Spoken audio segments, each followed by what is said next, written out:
आग और चाक के आविष्कार को आविष्कारों की जननी कहा गया है, मदर इन्वेंशन कहा गया है। मॉडर्न टाइम में अगर आप देखें तो इलेक्ट्रिक करंट भी सभी आविष्कारों की जननी यानी मदर इन्वेंशन है। यह कहना ही इस बात का प्रमाण है कि यह टॉपिक हमारे लिए कितना आवश्यक है। इस आवश्यकता को ध्यान में रख कर के हम कोशिश करें कि इसको पूरी तरह से समझ लें, और ये वीडियो भी उसी उद्देश्य से बनाया गया है। हमने इसमें कॉन्सेप्ट एंड डिटेल को डिस्कस किया है। तो सबसे पहले हम इलेक्ट्रिक करंट के डेफिनेशन को देखें। थोड़ा सा डेफिनेशन ये मॉडिफाई किया हुआ है क्लास 10th में जो आपने पढ़े थे। क्लास 10th में आपने पढ़ा था flow of charge is called current. यहाँ पर लिखा हुआ है पहला चीज़ डायरेक्टेड फ्लो ऑफ चार्ज, और एक क्रॉस सेक्शन भी टर्म जोड़ा हुआ है। तो directed flow of charge through a cross section is called electric current. ऐसा इसलिए आप सभी जानते हैं कि जो भी हम कंडक्टर लेंगे उस कंडक्टर में फ्री इलेक्ट्रॉन्स होते हैं, और थर्मल मोशन के कारण फ्री इलेक्ट्रॉन्स का रैंडम मोशन होता है, जस्ट लाइक ब्राउनियन मोशन। वो पोलन ग्रेन वाला एक्सपेरिमेंट आपने देखा होगा। वाटर में जब स्प्रिंकल कर देते हैं और मोशन को देखते हैं तो जिग-जैग पाथ में जिस तरह से पोलन ग्रेन मूव करते रहते हैं, उसी तरह का मोशन इलेक्ट्रॉन के साथ भी ऑलवेज एसोसिएटेड होता है। यानी हम किसी भी मटेरियल की बात करें उसके साथ रैंडम मोशन होगा। अगर हम एक आयरन रड को टच करते हैं तो ऐसा नहीं है कि आयरन रड में इलेक्ट्रॉन का मोशन नहीं हो रहा है, फिर भी हमें शॉक नहीं लगता। तो वो random motion of electrons current constitute नहीं कर रहा है, क्योंकि at the point of time किसी भी क्रॉस सेक्शन से इलेक्ट्रॉन्स जो एक डायरेक्शन में ट्रैवल कर रहे हैं, लगभग उतने ही इलेक्ट्रॉन्स अपोजिट डायरेक्शन में भी ट्रैवल कर रहे हैं, और इसलिए वहाँ पर करंट कंस्टिट्यूट नहीं हो पाता। तो डेफिनेशन साफ है कि अगर charge particle in given time through a cross section move करते हैं तो हम इलेक्ट्रिक करंट का डेफिनेशन बताते हैं, परिभाषित करते हैं। और यहाँ पर इलेक्ट्रिक करंट की बात है कि वो होता कितना है, तो ये time rate of flow of charge through a cross section होता है। यानी अगर आप ऐसा मान लो कि यहाँ से Q चार्ज T टाइम में पास हो रहा है, तो जो I का फॉर्मूला होगा वो आपको Q/T होगा। ये मोस्ट जनरल फार्मूला है जो हम लोग अभी तक यूज करते आ रहे हैं। अगर हम यहीं टाइम को और थोड़ा छोटा कर लें, क्योंकि आपको मालूम है कि हरदम एक क्रॉस सेक्शन से बराबर इलेक्ट्रॉन पार नहीं करेंगे, यानी स्टडी फ्लो की बात अगर नकार दें हम तो यहाँ पर वेरिएशन आएगा। इसीलिए हम एवरेज ले करके चलते हैं। तो एक I इज इक्वल टू यहाँ पर डेल्टा Q/डेल्टा T कह सकते हैं। ये एवरेज हो गया एवरेज करंट। इसके बाद अगर हम फिर से जानना चाहें, क्योंकि समय से ये बदल भी रहा है, तो एक पार्टिकुलर इंस्टेंट पे करंट कितना होगा, तो इसी में आपको एक लिमिट चुनकर लाना होगा।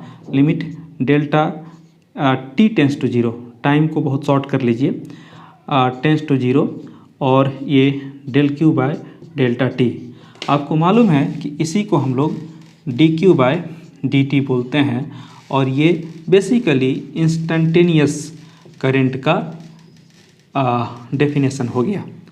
तो जनरल करंट आप I = Q/T जूनियर क्लासेस में यूज किए हैं।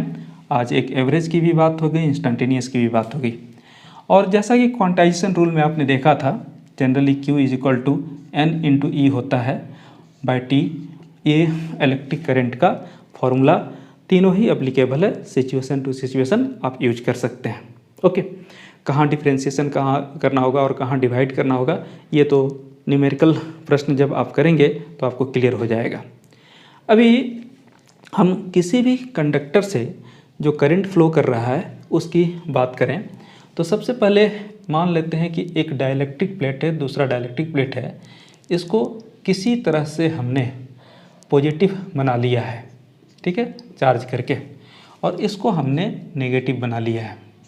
ओके, और इस तरह का सिलिंड्रिकल कंडक्टर हम इस बीच में ले जा करके सेम क्रॉस सेक्शन का ऐड कर दें, तो ऐड करने से क्या होगा, क्योंकि इसको नेगेटिव बनाया तो जो भी इलेक्ट्रॉन होंगे, फ्री इलेक्ट्रॉन जिसकी बात कर रहे थे, वो मूव करेंगे पॉजिटिव प्लेट की तरफ नेगेटिव से रिपल्सन के कारण, और यहाँ पर ये फेनोमेना न्यूट्रलाइज करने के लिए होगा।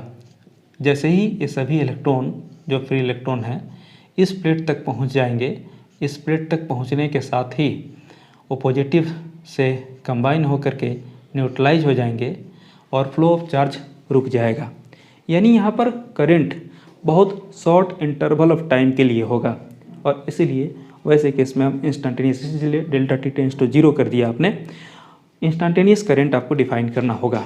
ओके, अगर आप चाहते हैं कि नहीं स्टडी रूप में, कंटिन्यूअस रूप में करंट फ्लो करता रहे, तो कुछ न कुछ ऐसा इंतज़ाम करना होगा कि ये प्लेट हमेशा ही पॉजिटिव रहे और ये प्लेट हमेशा ही नेगेटिव रहे, ताकि इलेक्ट्रॉन यहाँ से जब चलते आएँ तो न्यूट्रलाइज होने के बाद भी यहाँ पर एक अट्रैक्शन बना रहे इलेक्ट्रॉन को आने के लिए। और यह काम कराने के लिए हम जोड़ते किससे हैं, तो एक सेल है ना। सेल का भी प्रिंसिपल इसी चैप्टर में आगे जा कर के पढ़ना है कि सेल यह काम कैसे करता है कि एक जगह हमेशा ही पॉजिटिव और दूसरे जगह हमेशा ही नेगेटिव रखता है। ओके, ये जब तक चार्ज रहे तब तक इसका काम यही है कि ये डिफरेंस को क्रिएट करके रखना। ओके, या यूँ कहें कि पोटेंशियल डिफरेंस को क्रिएट करके रखना। तो वो सेल का वर्क में हम लोग देख लेंगे, लेकिन फ़िलहाल अब यहाँ पर हम जब इलेक्ट्रॉन की मोशन की बात कर रहे हैं तो आप देखो कि इलेक्ट्रॉन का जो मोशन का डायरेक्शन है, ओके, वो नेगेटिव प्लेट से पॉजिटिव प्लेट की तरफ है। तो ये डायरेक्शन हम बेसिकली इलेक्ट्रॉनिक डायरेक्शन कहते हैं, इसको इलेक्ट्रॉनिक डायरेक्शन कहते हैं। अब जैसे हम ऐसा मान के चले हैं, पिछले चैप्टर में भी कंसेप्ट बनाया था कि पॉजिटिव जो पोटेंशियल होगा नेगेटिव पोटेंशियल से हाई होगा। और किसी भी चीज़ का फ्लो आप देख लीजिए, पानी का फ्लो, ओके, जैसे यहाँ पर नाम भी है विद्युत धारा, ठीक है, अमृत धारा, उसी तरह से जल धारा। जल धारा की बात करें तो थोड़ा सा वो सिंपल एक्सप्लेनेशन है फ्लो का, क्योंकि वो काफ़ी स्मूथ होता है। यहाँ पर उतनी स्मूथनेस नहीं है, थोड़ा सा कॉम्प्लिकेशंस हैं, क्योंकि कंडक्टर के अंदर का पूरा जगह खाली नहीं है। मैंने जैसा दिखाया ऐसा हॉलो पाइप तो कंडक्टर नहीं है। ओके, तो वैसे हालात में थोड़ा हमको चेंज के साथ पढ़ना होगा, वो डिस्कशन में आ ही जाएगा। लेकिन यहाँ बात हो रही है कि जैसे पानी का फ्लो की बात करें, कहाँ से होता है, हाई एल्टीट्यूड से लो एल्टीट्यूड की तरफ। अगर हम एयर के फ्लो की बात करें तो भी हाई प्रेशर से लो प्रेशर की तरफ। इस तरह से जितने भी फ्लो की बात आप दिमाग में लाएंगे, ओके, सभी फ्लो में हाई टू लो का कॉन्सेप्ट बनता है। शुरुआत में लोगों के पास भी इसी तरह का कॉन्सेप्ट था कि जो फ्लो हो रहा है वो बेसिकली हाई से लो होना चाहिए। और हाई से लो होने के लिए आपको मालूम है कि यहाँ पॉजिटिव है, तो ये पॉजिटिव अगर ले लें, ठीक है, तो उसको धक्का देगा, यानी पॉजिटिव का फ्लो इस तरफ से होगा। तो पॉजिटिव चार्ज के फ्लो को, चूँकि परंपरा से ट्रेडिशनल वे में फ्लो हाई टू लो होता है, तो इसको हमने क्या बोला, कन्वेंशनल फ्लो या कन्वेंशनल डायरेक्शन ऑफ करंट। यानी आप देख सकते हैं कि इलेक्ट्रिक करंट के हमारे पास दो डायरेक्शन हैं, एक तो इलेक्ट्रॉनिक डायरेक्शन और दूसरा कन्वेंशनल डायरेक्शन। वास्तविक रूप में इलेक्ट्रॉनिक डायरेक्शन ही एक्चुअल डायरेक्शन है, यही एक्चुअली होता है, एक्चुअल यही होता है, ठीक है, ये एक्चुअल डायरेक्शन ऑफ फ्लो है।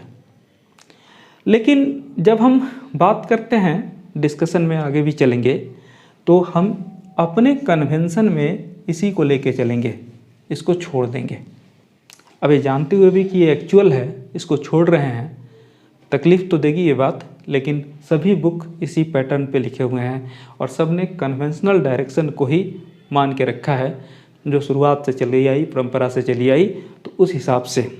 ओके, तो अगर कन्वेंशनल डायरेक्शन की बात करें तो electronic direction actual flow of charge particles की बात करें, फ्री इलेक्ट्रॉन्स की बात करें इनसाइड ए कंडक्टर के अपोजिट है। ओके, हम अपने कन्वेंशन में अगर कन्वेंशनल डायरेक्शन को लेकर के चल रहे हैं तो इससे नफ़ा नुकसान क्या होगा, तो नफ़ा नुकसान भी समझ लें। मैग्नीट्यूड में तो कोई वेरिएशन नहीं आने वाला है, क्योंकि आप जितना इलेक्ट्रॉन का चार्ज मानते हैं उतना ही चार्ज आप प्रोटॉन का भी मानते हैं, तो Q/T का वैल्यू में कोई चेंज नहीं आने वाला है। रह गया डायरेक्शन में अपोजिट आने का, तो अगर हम इलेक्ट्रॉनिक मान के चलते हैं, आप कन्वेंशनल मान के चलते हो, या हम कन्वेंशनल मान के चलते हैं, आप इलेक्ट्रॉनिक मान के चलते हो, तो मेरा साइन अगर पॉजिटिव आता है करंट का तो आपका साइन नेगेटिव आएगा और कुछ नहीं। तो वहाँ पर एक नोट ये माइंड में रख लेना है। ओके, और इस कंसेप्ट को अब मान लेना है कि बुक ने जैसा माना है उसको हम कैरी ऑन करेंगे, उसी के अनुसार चलेंगे। ओके, अब चलिए मज़ेदार बात कि आपने देखा कि इलेक्ट्रिक करंट के पास मैग्नीट्यूड भी है, दो दो डायरेक्शन है, इसके बावजूद भी है ना इलेक्ट्रिक करंट स्केलर क्वांटिटी है, स्केलर क्वांटिटी है। स्केलर क्वांटिटी के बारे में आपने सुन रखा है कि इसके पास केवल मैग्नीट्यूड होता है, डायरेक्शन नहीं होता है। ये इनकम्प्लीट इन्फॉर्मेशन है। यहाँ देख रहे हैं कि मैग्नीट्यूड भी है, डायरेक्शन भी है, और फिर भी इसको स्केलर बोल रहे हैं। रीजन, जो भी वेक्टर होगा उसको वेक्टर एडिशन या वेक्टर अलजेब्रा फॉलो करना होगा, जबकि ये ऑर्डिनरी अलजेब्रा फॉलो करता है। ओके, अगर हम यहाँ पर बोलें कि करंट तो एंगल पे है, इस तरह से जा रहा है, थीटा एंगल पे दो करंट, एक I1 एक I2, तो यहाँ I = I1 + I2 होगा। I = I1 का स्क्वायर प्लस I2 का square plus 2I1 I2 cos theta √over नहीं होगा। ओके, इसलिए आप बोल सकते हैं कि करंट क्या है, स्केलर क्वांटिटी है। कई बार क्वेश्चन पूछता भी है why current is scalar quantity, because current does not follow vector algebra, vector addition. तो ये बातें हो गई, तो नेचर पता चल गया कि करंट क्या है, स्केलर क्वांटिटी है। अच्छा, अब एक और बात, current is one of the fundamental physical quantity. 7 fundamental physical quantity में ये भी एक फंडामेंटल फिजिकल क्वांटिटी है। ये आप क्लास 11th में पढ़े थे, फंडामेंटल फिजिकल क्वांटिटी। इसका SI यूनिट की बात करें तो ये एम्पियर है, एंड डायमेंशन की बात करें तो डायमेंशन भी कैपिटल A थर्ड ब्रैकेट में। अगर SC वर्मा के बुक को छोड़ दिया जाए तो बाद बाकी बुक इसी को SC वर्मा ऐसे इसका डायमेंशन I लिखते हैं, और कोई बुक ऐसा नहीं लिखता। Okay, 1 ampere current basically general current होता है जो हमारे घर के वायर में फ्लो करता है, उसी ऑर्डर का होता है। हाँ, ये जो हाई पावर वाले डिवाइसेस होते हैं, हाई कंजम्पशन वाले डिवाइसेस होते हैं, जैसे गीजर हो गया, हीटर हो गया, उसके वायर 10 एम्पियर के आसपास होते हैं, है ना।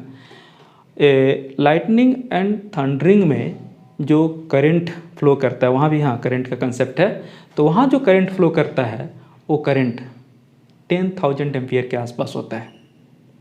और करंट इवन हमारे बॉडी में भी होता है, ठीक है, नर्व में भी होता है, क्योंकि वहाँ भी ब्लड फ्लो कर रहा है, ब्लड के साथ साथ फ्लो ऑफ चार्जेज हो रहे हैं, लेकिन वो बहुत ही कम होता है। वो अगर आप देखें तो 10⁻⁻6 एम्पियर, या इसको बोलते हैं माइक्रो एम्पियर के ऑर्डर का होता है। ओके, तो ये तो बात हो गई SI यूनिट की, है ना, एम्पियर होता है। इसका CGS यूनिट भी है। CGS यूनिट वो बेसिकली बायोट है। आगे चल कर के बायोट का नाम आएगा अगले चैप्टर में, BI, और आप जान लीजिए कि 1 एम्पियर = 1/10 बायोट, ऐसा। ओके, अभी करंट जो है वो केवल इलेक्ट्रॉन के फ्लो की वजह से नहीं होता। करंट बहुत सारे चार्ज पार्टिकल के फ्लो के कारण हो सकता है, और डिफरेंट सिचुएशन में चार्ज पार्टिकल बोलें या चार्ज कैरियर्स वो डिफरेंट होते हैं। तो अगर हम चार्ज कैरियर्स की बात करें तो चार्ज कैरियर्स जैसे सबसे कॉमन एग्जांपल तो मेटल होता है। Conductor basically most of the metal ही होते हैं, एक आध को छोड़ के। तो मेटल के केस में फ्री इलेक्ट्रॉन चार्ज कैरियर है। ओके, अगर यहीं पे हम बात करें दूसरा, एक सेमीकंडक्टर आप सुनोगे।